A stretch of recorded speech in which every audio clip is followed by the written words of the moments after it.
Good morning, everybody, for those who live on the East Coast. It's Smart Rye. If you're in Europe watching this, well then good afternoon to you. So, we're going to discuss a fun deck that we made. The credit goes to Gucci 2 times, YT Gucci 2 times. He came up with the idea. I'm just executing his idea in my own video. So, yeah, the credit goes to him. He made this really spicy deck on Discord. Crystal Beast Vampires. At one point, we went on a 9-1, 9 wins, 1 loss streak with it. So that was really, really good. So, you know, the deck obviously struggles against Dark Lords because of Sanctified. And anything that really prevents targeting. That's the biggest problem. Also, people are running Cosmic Cyclone and Necro Valley in this meta. So I would say that those are the biggest cards that counter vampires. So overall in the competitive environment, excuse me, this deck probably wouldn't be that good. But as a fun deck on the ladder, this deck could definitely clap some of your opponents if you're smart and you know what you're doing. Vampires are definitely a big brain deck, especially now, because it's about building the deck. Takes a lot of big brain. Because you got to know exactly what you want to put in, exactly what you want to put out. Managing resources takes big brain play. So, yeah, Vampires are definitely a pretty big brain deck right now. Alright, so let's get into the deck profiling. To Alistair the Invoker. Alistair the Invoker is there because Alistair is absolutely insane in this deck. You banish water, which will be your Emerald Tortoise. Or their water, because a lot of people are playing waters.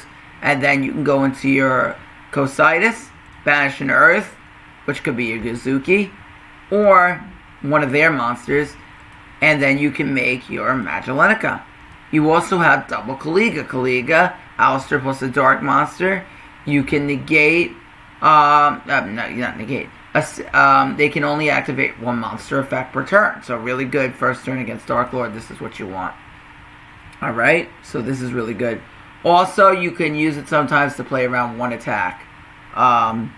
Play around so that way they only have one attack. So if you have another Cocytus that you want to protect, then they'd be forced to swing over the Kaliga for that. And then, let's say, well, I didn't kind of explain that right. Let's say they have a weaker monster and a stronger monster. And they only have, the stronger monster is the only one who can deal with Cocytus. Then they're going to have to attack over the Kaliga before they deal with the Cocytus because they can only get that one attack. So, that's very situational, but everything else definitely follow through with those plays. Definitely Kaliga for the Dark Lord matchup, though. 2 Crystal Beast Emerald Tortoise. Again, this is your water. It's water and for rare value. Great rare value fodder. Also got a 2000 body. 2 Retainer, 2 Familiar. This is pretty standard. Retainer gets you your spells and traps, like your Takeover, your Domain, your Kingdom. You're also going to use Transcendent Crystals sometimes to put these in the graveyard when you don't open up your Skull or your Gozuki. And this is pre-nerf, guys. Pre-nerf in a good way, though. Pre-nerf before... not pre-nerf. Pre-buff, I should say. Not pre-nerf. Pre-buff. Pre-buff. Okay? So your Retainer and your Familiar, pretty standard. Retainer searches the spells and traps. Familiar searches your monsters. Alright? So sometimes you're going to pitch those with Emerald Tortoise. Alright? So Vampire Vamp takes your opponent's monsters. The Bing. And you give them the good suck. Vampire Grace pops cards on the field when you have Kingdom. Pretty standard. And she can also help deck thin your opponent, sending important spells and traps and monsters to the graveyard if you know what your opponent's playing and you're smart. So, 2 Samurai Skull. Samurai Skull is very good in this deck. Obviously, you send one zombie from your deck to the grave, much like Gozuki, except that Gozuki can summon a monster out of your hand. Samurai Skull is also good if they decide to Treacherous Trap Wall it, Spellbook of Fate it, whatever. If they remove it off the field by a card effect, you're going to be able to special summon Gozuki or any of these level 4 or lower vampires from your deck and then get their effects. Invocation, pretty standard. 2 rare value, so if you get into your Crystal Beast plays, you draw your rare value. You put these in your spell and trap zone, and you get to draw 2 cards, further thinning the deck.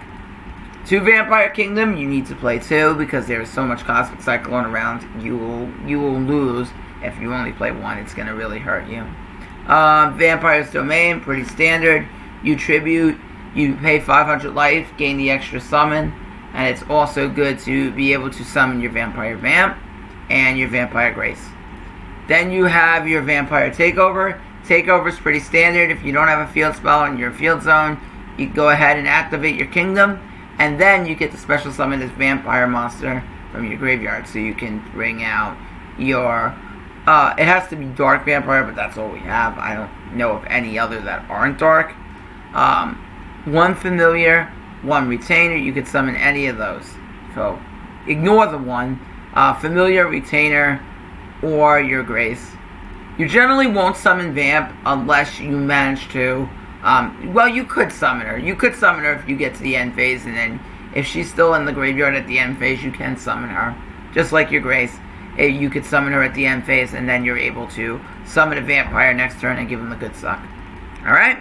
So, let's get into the replays. Yeah, this deck was definitely a lot of fun to play. Sorry, I tripped up my words before. Alright. So, let's get into some of the good replays here. There was one duel I badly misplayed, but I didn't save the replay because I was, kind of falling asleep. So my brain kind of went dead that one duel. It happens to everybody, so, we all do it. Don't say you don't. You all have been there. Alright, so here we just set the Invoker. And he's going to go ahead and play Crystron, pop the Parasite Turtle. Now here is perfect because he's playing Crystrons. We flip up our Alistair. And we're going to be able to use his graveyard. Oh no, he's not playing Crystrons, excuse me. He's playing Thunder Dragons. He's playing Thunder Dragons, not Crystrons. So we go into Cositus. Cositus is great here for his, just to attack through his back row. Then we activate Kingdom here. Kingdom, get our Domain. Domain's going to get our extra summon. Invocation to get it back to the hand. Domain, tribute for that Grace. Grace, make him send a spell. And the reason why we chose spells is because I figured, being that he was Thunder Dragons or Crystrons, that he was going to run Clash or Cosmic or Trunade. I figured one of those had to be in there, so knowing your deck, your opponent's deck, and what they could be running, definitely really smart. Very big brain to know what to send to the graveyard.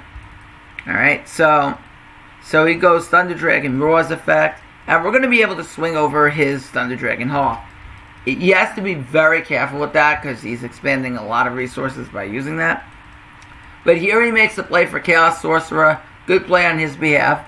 After he uses Chaos Sorcerer, he can use both Thunder Dragon effects since he hasn't already. Chaos Sorcerer is going to banish our Grace, and then he ends turn. Can't get over our monster.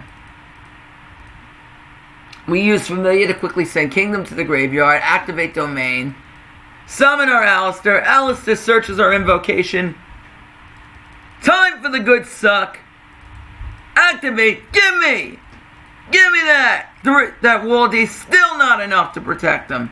And then we go in directly with the Cositus. Now, if you're wondering why we didn't use Alistair to fusion, is because if we fused, then I would have had to attribute it over the fusion. I guess in retrospect we could have did it. That way we could have gotten Alistair back. Anyway, I do not get why he just left an open Citrian attack for no fusion. That must have been a misplay. And then we end that duel very easily. Alright? This guy was running this... I don't even know what it was. It wasn't Destiny Heroes because I haven't seen him... Well, it could have been. Unless... It could have been if they stacked all 3 Mass Changes at the bottom of his deck. But... this guy was playing something with Decider. Probably a stall deck because I saw Obnoxious Celtic Guard. So... Alistair searches Invocation. Invocation with the Tortoise in her hand. No need to fear if you get Tortoise in hand. Unless you draw 2. If you draw it with Alistair, then you can just fusion summon with it. So that works perfectly as well. So even if you can't double put them in your spell and track card zone, you can set it, and then you could fuse with it with your Invoker. Alright, so he's going to go and attack into our Retainer. And he just summons multiple Deciders. This one, it gets annoying. He equips Power of the Guardians with it. So, to deal out with the Cocytus. We just end turn, no play. He's just going to keep attacking in. Samurai Skull, we end turn. And then this is where we begin to go off. Activate Vampire Kingdom. Kingdom Tributes for Grace. I wanted to see if he had a response. He did. He had World Legacy. So that was my bait here. I baited him to use a Clash so that way we could send our Retainer to the graveyard. Retainer, that way we pop the other card. Retainer allows us to... Oh, excuse me. We chain Takeover to Retainer so because we have no field spell. Then we special summon Familiar with Takeover. Follow me here. Then we special Retainer, and then we get both effects. Now, he misplayed. He should have waited for me to target, because Kingdom does target, and then chain the Clash, rather than chain it to my Grace's effect, and then and then lose another back row card, in addition to the Clash he already used. So, Vampire Vamp's going to give him the good suck. We end turn. We cannot attack. So here we summon Samurai Skull. Samurai Skull with Kingdom can get over Decider at 18. He swings in. I have no idea what he's doing. Guess he forgot about Kingdom. We attack. He had a Celtic Guardian. And then we attack with the Retainer because it's 17. It's under 18. And then bang, bang, bang. We kill him with the Grace. So, really, really good. Really, really good there. Okay. So next we play, this guy was against, I think this guy was playing Tunes. Yes, he was playing the Tune Red Eyes. Didn't really open up optimally.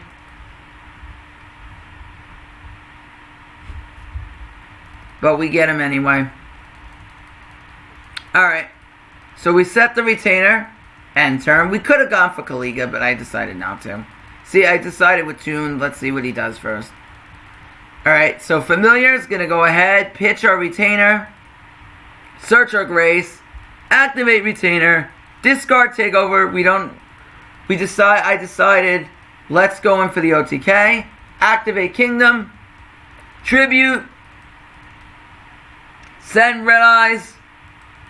He sends Spirits to the grave because I chose Traps, because I wanted to get rid of his Spirits, and then bang! OTK.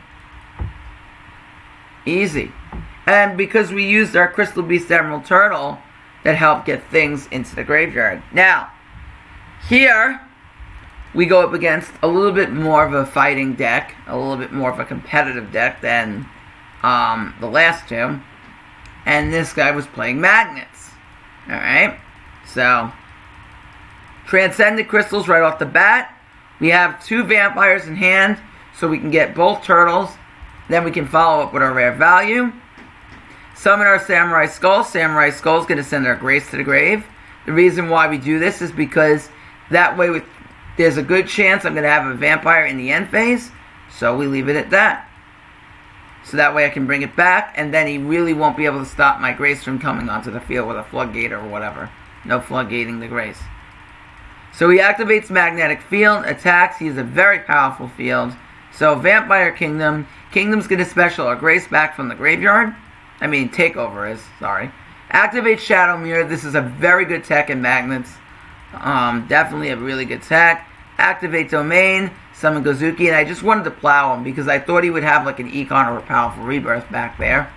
One of the two. So he makes a big misplay. He goes and sends, well, it's not really a misplay. He kind of he doesn't have to do it. He activates Delta to send 1, and when Delta does that, Kingdom triggers. Now, I figured, why not try to go in for game? I really thought initially it was Powerful Rebirth, so that's why I said that I didn't want to pop the back row because he would, well, I thought being Powerful Rebirth, I kind of got greedy and went for game if it wasn't Powerful Rebirth or Econ. But I said, let's see anyway. despite what I was thinking. Didn't quite go with my gut there. I tried to get greedy and went for the game. He econed, and then we went in with Samurai Skull. So, sorry for tripping up there. But I wanted to get the main idea across, so. So, now we just summon the third monster. He has nothing, and we go in for game. Probably not the best played on my behalf. The reason I say this is because, probably should have just popped the monster. Well, he would have econed this anyway. It didn't really, yeah, we could have just popped the monster anyway. It didn't really matter too much in the retrospect of how that duel went. Now, this is a replay which he did not open up well. Dark Lords, my opponent did not open up well. I want to get this point across though. I say this for a reason, to teach everybody a lesson when playing Dark Lords. Do not use Ixchel as a combo starter. She is an extender. Do not use her to try and draw into other cards that you may need. You really, ideally want to get contact. Maybe he didn't have another play there. If you don't have another play, generally set up Nastin. Alright, that's generally the route you want to go. But he didn't do that. So, I'm just trying to teach you guys all a lesson of how Ixchel should be properly used. Now, we go Kingdom, Familiar, send our domain to the graveyard, activate domain's effect, tribute summon, and now I thought I would get Sanctified here. He did not, for whatever reason. Maybe he just didn't have it. And then we win. So yeah, Vampire Crystal Beast. A very fun deck. Is it competitive? No. It's not a competitive deck. It's a meme deck. But it's a little bit more than a meme deck. It's actually a really fun deck. Maybe you might have success with this on the ladder. Are pure vampires better? Yeah, in some retrospects. You do have the invoke plays in here though. That makes that really spicy. This makes that deck really spicy. So yeah, until next time, Smart Rise signing out.